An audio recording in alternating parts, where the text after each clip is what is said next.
Taste the Daily.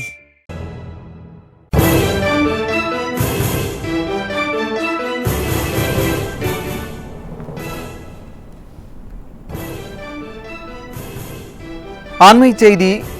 Cuddalore மாவட்டம் கங்கனாகுப்பம் பகுதியில் முழங்கால் அளவிற்கு குடியிருப்புகளை சூழ்ந்த மழைநீரால் பொதுமக்கள் கடும் சிரமத்திற்கு ஆளாகியுள்ளனர். இதுகுறித்த கூடுதல் தகவல்களை செய்தியாளர் தாமரைக்கண்ணனிடம் கேட்கலாம். வணக்கம் தாமரைக்கண்ணன், கூடுதல் தகவல்களை வழங்கலாம். வணக்கம் சுரேஷ். கடலூர் மாவட்டத்தில் 2 நாட்களாக கனமழை முதல் லேசான மழை பெய்து வருகிறது. குறிப்பாக கடலூர், நெல்லிக்குப்பம், ரெட்டிச்சாவடி, பண்ருட்டி உள்ளிட்ட பல்வேறு பகுதிகளில் இடி மின்னலுடன் கூடிய மழை பெய்து வரும் நிலையில் இன்று காலையிலிருந்து லேசான சாரல் மழை பெய்து வருகிறது. நள்ளிரவு பெய்த கனமழையால் கடலூரில் பல்வேறு பகுதிகளில் குடியிருப்புகளில் மழைநீர் சூழ்ந்துள்ளது.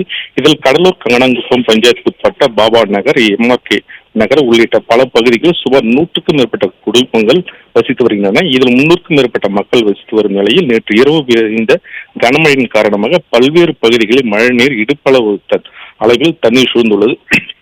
வீடுகளில் தண்ணீர் தேங்கியுள்ளதால் தங்களின் பொருட்கள் அனைத்தும் சேதமானதால் வேதனைக்குள்ளாகியுள்ளன அப்பகுதி மக்கள்.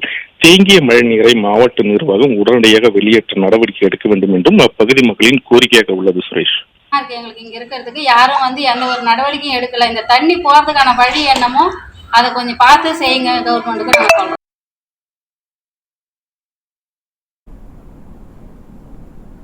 விவரங்களுக்கு நன்றி தாமரைக்கண்ணன்.